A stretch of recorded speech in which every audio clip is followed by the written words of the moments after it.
The chair recognizes the gentleman from Indiana, Mr. Carson, for 2 minutes. Thank you, Mr. Speaker. You know, Mr. Speaker, it is very easy for some members of Congress to blindly advocate across-the-board cuts to our investments in people.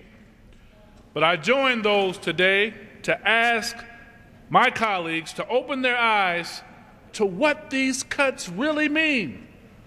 They aren't abstract numbers for the many people living in poverty. They mean lives irreparably damaged and critical opportunities lost.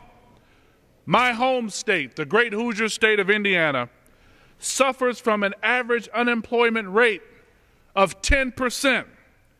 Among veterans, that number is higher. And for wounded vets and others with physical limitations, the numbers are staggeringly higher. As a result of these economic times, Mr. Speaker, more families live in poverty and rely critically on your and my help. Valuable health care, education, housing, and job training programs are necessary to provide them with the tools for survival.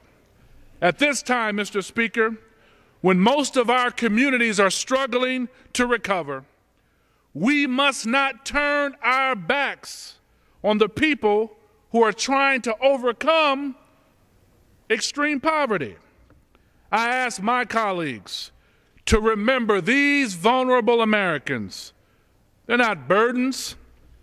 They're our children, our working mothers, our police officers, our firefighters, our neighbors, our vets. They are our fellow Americans. I yield back, Mr. Speaker.